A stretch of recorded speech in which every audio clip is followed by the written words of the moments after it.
पहले आपको ले चलते हैं एक बड़ी खबर की ओर, उस खबर की ओर जो इस देश की मुहिम थी, उस खबर की जो आगे बढ़ाने की पहल एबीपी न्यूज़ ने की थी, वो पहल जिसकी वजह आप थे, जिसको आपने हमको कहा था कि आप ये खबर देखना चाहते हैं। हमारा एक जाबाज कमांडो आज अपने घर लौट रहा है, लौट आया है। वो खबर जिसके कारण एक परिवार में आज खुशियां खिलखिला रही हैं, क्योंकि ऐसा आपने देखना चाहा था।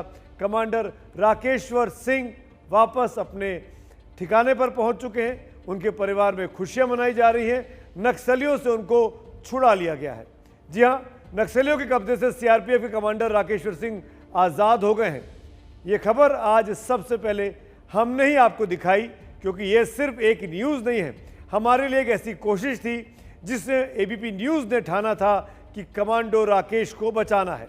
जिस वक्त दूसरी खबरों का शोर था, तमाम चैनल इधर उधर की बातों में उलझे थे, जब वतन के लिए लड़ने वाले एक योद्धा के लिए कहीं कोई और आवाज़ नहीं उठ रही थी, तब कमांडो राकेश्वर के परिवार के दर्द को हमने अपनी पहल के साथ शामिल किया। हमने शुरू की एक ऐसी कोशिश कि नक्सलियों की कैद से कैसे कमांडो राकेश्वर को बचाया जाए। वो वापस लौट आए हैं और उनका पूरा परिवार अब एबीपी न्यूज़ को शुक्रिया कह रहा है। एबीपी न्यूज़ आपको रखे आगे। आपका चैनल का बहुत ज़्यादा थैंक्स, आपने बहुत सपोर्ट की हमारी।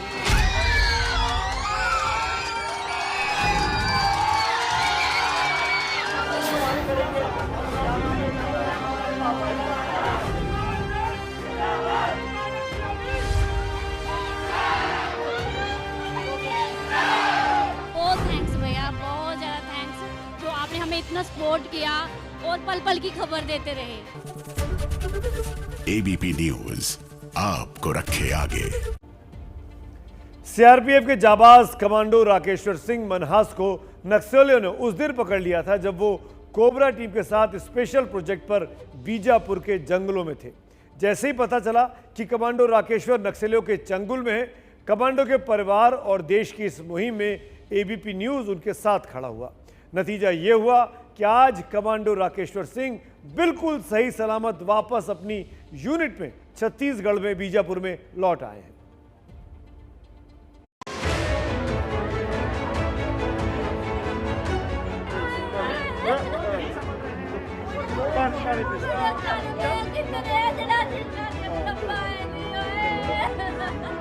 पूरे 5 दिन तक मौत के दम घुटू डर के साए में सिसकने के बाद जिंदगी वापस मिलती है तो खुशियां ऐसे ही खिलखिलाती हैं।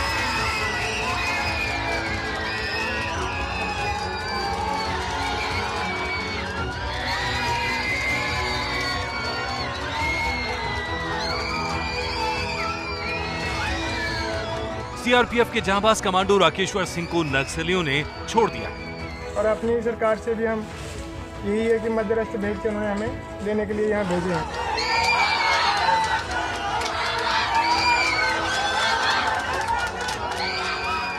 ये राकेश्वर सिंह की पहली तस्वीर है जब वो नक्सलियों के चंगुल से मुक्त हुए। पहले उन्हें जंगल के रास्ते से लाया गया। कब्जे वाले गांव से 3 किलोमीटर की दूरी के बाद कमांडो राकेश्वर को एम्बुलेंस से बीजापुर लाया गया। वहां से उनको उनके घर ले जाया जाएगा। जिन्होंने उनको सेफली और हेल्दी मतलब वापस बुलवा लिया या छुड़वा लिया, मैं उनको अपने दिल से थैंक यू सो मच बोलती हूँ।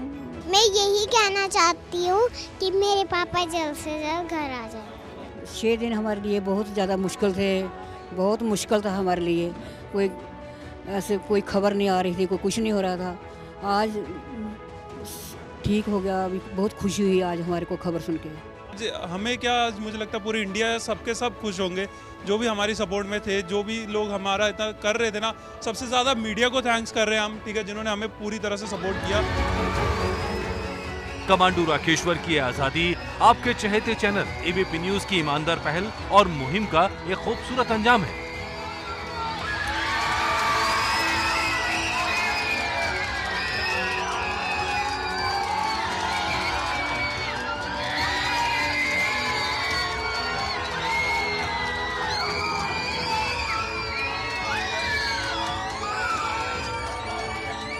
हमने आपको परसों ही दिखाया था कि कैसे नक्सलियों ने चिट्ठी लिखकर राकेश्वर के जिंदा होने की तस्दीक की थी।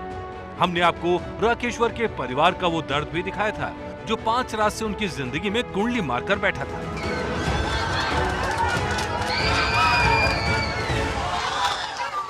एबीपी चैनल पर चल रहा है उनका फोटो, जब वो आ रहा है हमारे सामने तो खुशी का कोई मतलब ठिकाना ही नहीं है। पूरा परिवार खुशी के आंसू आ रहे हैं हमारी आंखों में कि उस खुशी को हम बयान ही नहीं कर सकते हैं। उसके लिए आप सबका धन्यवाद।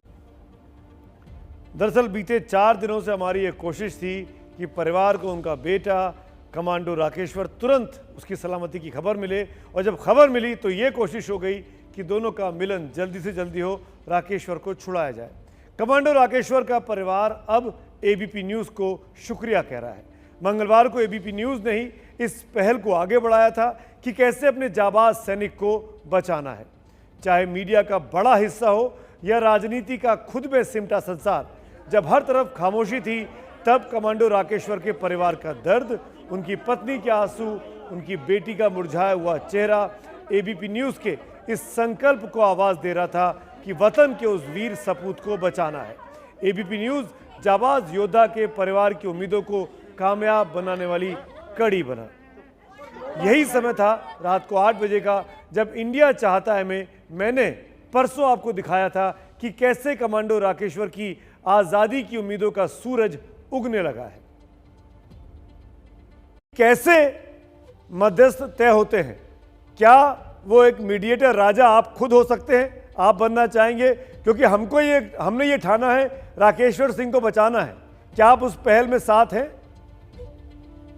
देखिए, लगातार जो प्रयास हैं वो तो स्थानीय स्तर पर की ही जा रही है, और बाकी क्योंकि पूर्व का भी अनुभव है इस तरीके के मामले में, नक्सली कई बार जब अपीलों का दौर शुरू होता है तो आमतौर पर वो जो जिन्हें भी किडनैप करते हैं उन्हें रिहा कर देते हैं। तो ये मैं स्पष्ट कर देना चाहता हूँ कि नक्सलियों के द्वारा ये स्पष्ट कर दिया गया है कि वो सुरक्षित रहेंगे, इसलिए आने वाले समय का इंतजार करना चाहिए। इधर शाम ढली और उधर कमांडो राकेश्वर के परिवार में खुशियों का आज चिराग जल गया। कमांडो राकेश्वर की पत्नी मीनू बहुत खुश है, और ये स्वाभाविक भी है। उन्हें अपनी बात, अपने जज्बात, अपनी खुशियां, अपने आंसू सब कुछ साझा किए एबीपी न्यूज़ के साथ। सुनिए कि कमांडो की पत्नी अब क्या कहती है। छत्तीसगढ़ के सुकमा में शनिवार को नक्सलियों और सीआरपीएफ के बीच हुई मुठभेड़ में लगातार तब से लापता चल रहे सीआरपीएफ के कोबरा कमांडो राकेश्वर सिंह को आखिरकार रिहा कर दिया गया है। 6 दिनों की कड़ी मशक्कत के बाद राकेश्वर को बताया जा रहा है कि वहां के गांव वालों को सौंप दिया है और उन्हें रिहा कर दिया गया है। परिवार जो कि 6 दिन से लगातार उनकी सकुशल वापसी की दुआएं मांग रहा था, इसी घर में लगातार पाठ पूजा हो रही थी, लगातार अधिकारियों के आने का सिलसिला जारी था। मीनू जी हमारे साथ है। मीनू जी, अब तक के सबसे मुश्किल 6 दिन? जी, लाइफ के सबसे गंदे दिन थे 6 दिन, बड़े मुश्किल दिन थे। पर इन 6 दिनों में भी आपने आस नहीं छोड़ी? आप लगातार नहीं छोड़ी, बिल्कुल भी नहीं छोड़ी मैंने। आपको पूरी उम्मीद थी? पूरी फाइनली पूरी उम्मीद थी। अब खबर मिल रही है तो क्या कुछ कहेंगे? आपने पीएम से भी अपील की थी, आपने गृह मंत्री से भी, क्या कहेंगे? मैं क्या कहूँगी, यही कहूँगी कि थैंक यू सो मच उनके लिए जिन्होंने उनको सेफली और हेल्दी मतलब वापस बुलवा लिया या छुड़वा लिया। मैं उनको अपने दिल से थैंक यू सो मच बोलती हूँ, और उनका ये यादगार लम्हा मैं कभी नहीं भूलूंगी। इन 6 दिनों में आप खाना भी नहीं खा रही थी, 2-3 बार मैं भी आया, आप चाय तक नहीं पी रही थी, तो अब थोड़ी सी संतुष्टि है? जी संतुष्टि है। तो सबसे मुश्किल समय कौन सा था इन 6 दिनों में? संडे को मुझे कोई खबर नहीं थी वो कहाँ है, किस हाल में है भी है या नहीं। संडे सबसे मुश्किल दिन था मेरे लिए। तो इस दौरान परिवार वालों का कितना सहयोग रहा आपकी? बहुत सहयोग रहा, मेरी बहुत लार्ज फैमिली है, उनका बहुत सहयोग रहा मेरे को। तो आपकी बीच में कभी ऐसा लगा कि जब आपने आस छोड़ी शायद? नहीं, मैंने संडे इवनिंग को थोड़ा सा ऐसे घबरा गई थी कि जब इन्होंने बोला कि डेड बॉडीज़ मिल गई हैं, तो तब मैं मतलब बड़ी घबरा गई थी कि अगर उनकी मिल गई हैं तो शायद क्या पता इनकी भी मिल जाए। तो ऐसा कुछ नहीं था, शाम तक लिस्ट डिक्लेयर हो गई।